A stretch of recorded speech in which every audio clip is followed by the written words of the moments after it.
This Steve Jones Show podcast is now loading. The Steve Jones Show podcast is presented by Sunbury Motor Company, Purdy Insurance, Brewers Outlet, and NIL Game Changers. We bring in a broadcast partner heading into our 21st season together in Penn State basketball, but also one of the preeminent horse racing writers and prognosticators, Dick Jerardi. Sir, welcome. So let's start, before we get to the horses, with the location. Saratoga, really in a lot of ways a magical place. The next 2 years, the Belmont will be there because of the construction in Elmont. Just give us just an idea of the setting and what it does to this particular race. Right. So for the people that don't know, Saratoga is upstate New York in the Adirondacks, about 30 minutes north of Albany. And as Steve said, the reason it's being run at Saratoga is Belmont Park is undergoing reconstruction. It'll be at Saratoga next year, and they're hoping to have the Belmont back in Long Island in 2026. But if not, it'll be at Saratoga 3 straight years. I always thought Red Smith, Steve, is credited with this. He didn't write it, but supposedly he said it. He says, you go to Saratoga, you drive 175 miles north of New York City, turn left on Union Avenue, and go back 100 years. That's kind of the best description of the place. Yeah. I mean, I know we went up there a couple of years ago when Penn State was playing in Albany against Siena, and it was in the wintertime, so not the same as now.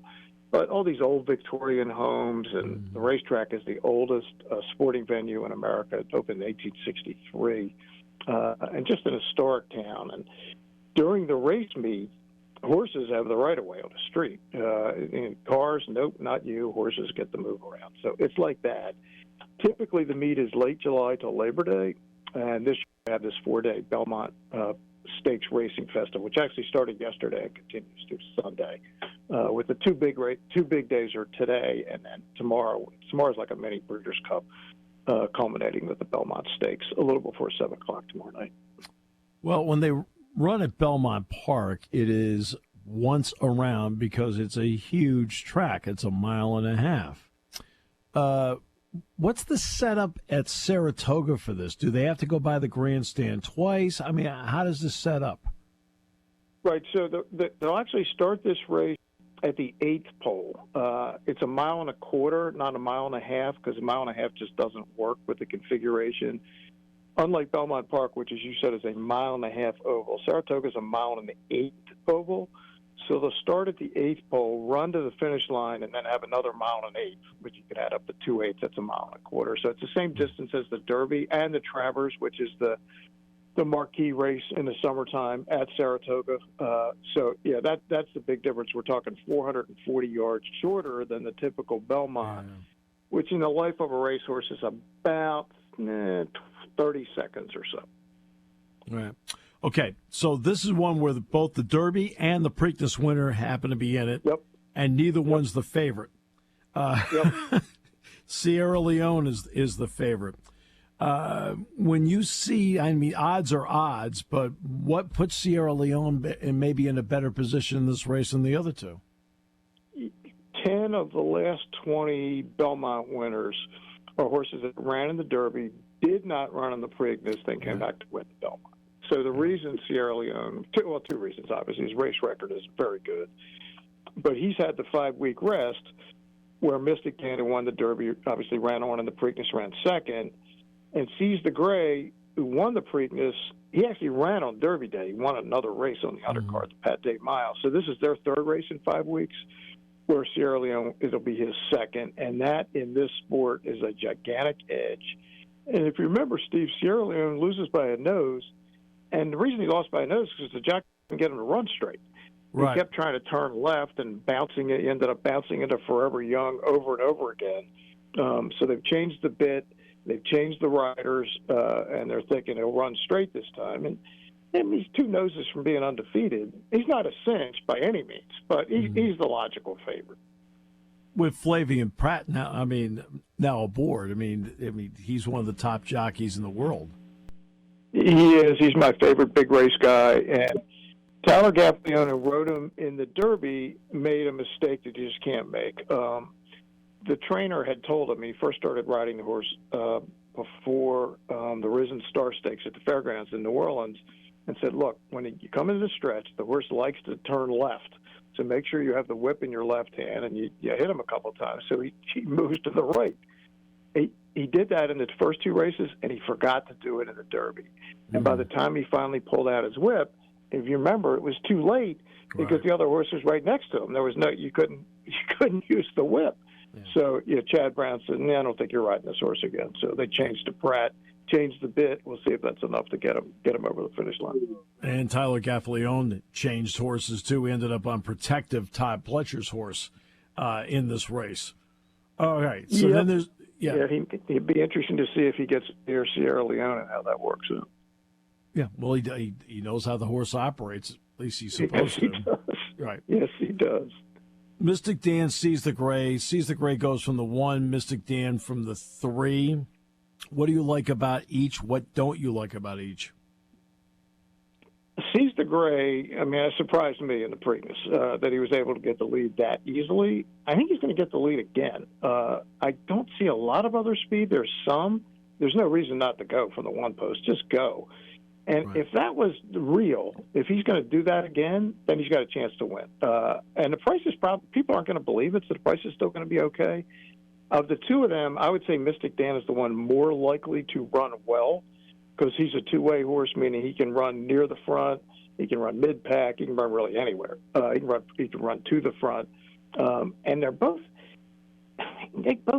think Mystic Dan's going to be like 5-1, and I think my guess is Sees the Gray will be like 8, which are pretty good prices for the Derby and Preakness winner. Yeah. Source Mindframe is going to be the second choice. Now, nobody's heard of him because he's only run twice, but he's run really fast in those 2 races. And you get Pletcher and Ortiz, and Steve, you'll like this. They were going to run Fierceness in this race, the Derby favorite. It just ran terrible. Mindframe outworked him recently, and Pletcher said, Fierceness, you're out. Mindframe, you're in. So that's why he's running in the race and not Fierceness. Yeah, and that's a Pletcher horse. I don't know much about Ortiz, though, the rider. What do you know about him? Yeah, he's only won the Eclipse Award, like, I don't know, every year for the last 5 or 6. Yeah, he's the man in the sport. I like Pratt a little more, but you can't go wrong with Irad. One of the problems, however, with Irad is all of his horses get overbet because he's so good. So you're probably not going to get the price you would hope to get on Mindframe. But having said all that, Steve, he's got the talent. He's got the highest buyer figure in the race at 103.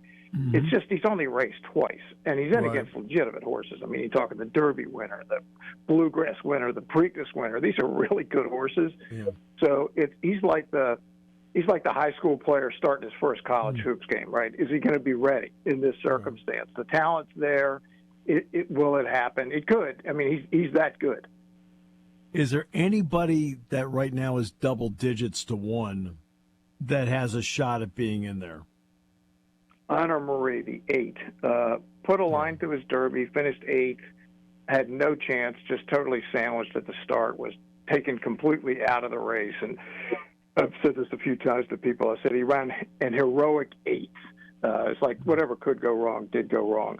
Now, my issue there is he hasn't looked quite as good on the track as he did prior to the Derby. Did not run in the Preakness.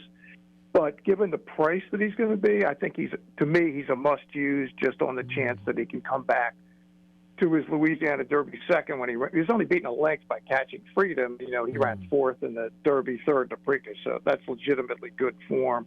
And he's probably going to get overlooked of the double-digit horses. He would be the one I would prefer.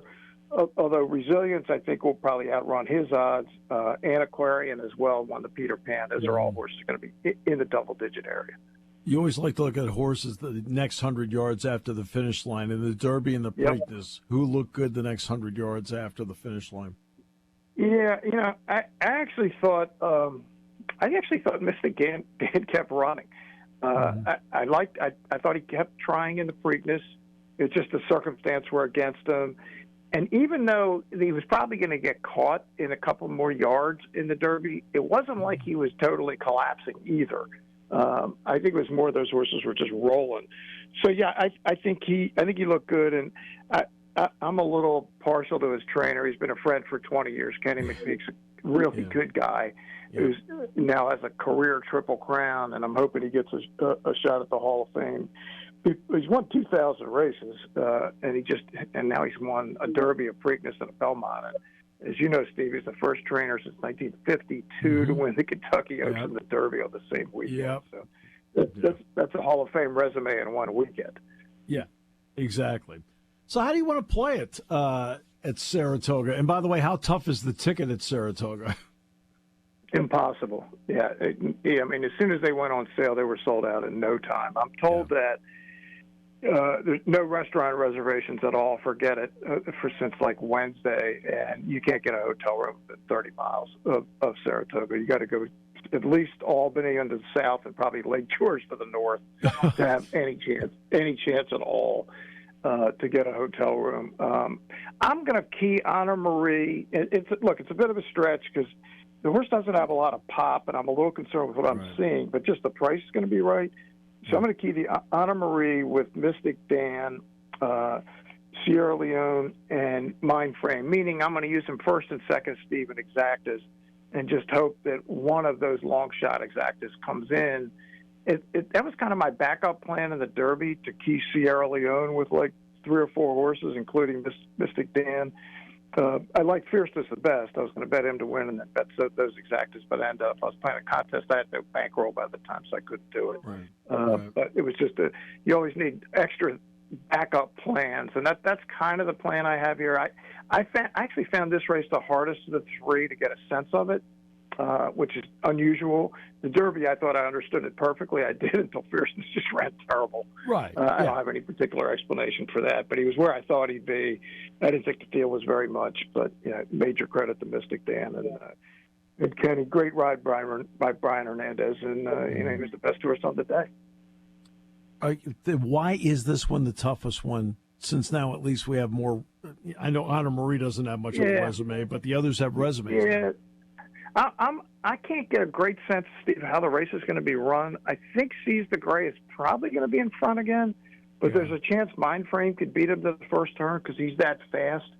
And for me, I really like seeing the races. I could see the Preakness. I knew where Mystic Dan was going to be. I knew he'd run well, and he did. I saw the Derby. It just turned out the horse was no good. Right. I'm just not getting a great feel for this. I think Seize the Gray's in front with Mindframe right behind him. And probably Mystic Dan not all that far away. And I know what they're hoping for with Mystic Dan is there's a battle for the lead this time instead of somebody loose on the lead, because any good horse loose on the lead is dangerous. Yeah. And Seize the Gray's a legitimate horse, and you give him that kind of a spot, it's like getting a head start. As for the Fierceness thing, I can't stand when the animal doesn't cooperate. That's right. What are you doing? I mean, I told you where to be. You did what I told you, and then what happened to you? It's just wrong, Steve. It's wrong. It's all wrong. DJ, I believe Louisville's your next stop, so I will let you get to Louisville next. Oh yeah, no, 1:30 with I think it's usually Bob Valvano, but I believe it's Bobby's son today. I think Bobby is off. So. Oh, very nice. Bobby is Mr. Louisville, as you know. Yes, he is. Mr. Louisville, indeed. Sir? Or Scotty Scheffler calls it Louisville, which I thought was pretty funny. By the way, how did you putt last week? Yeah, I want to say I made like 3 or 4. You know what? I was in a very good group, Steve. There was a lot of times I never had a putt because it was already the guys had already knocked it in. Oh. So it was an impressive group. Nice guys. One of the guys outdrove the long drive guy. Really? Yeah. Oh yeah. He was hitting him like 350 on a regular basis. It was like, what? I didn't have to worry about that, as you know. I pitch, but. Man, I kind of feel like my group got the bunt sign. All right.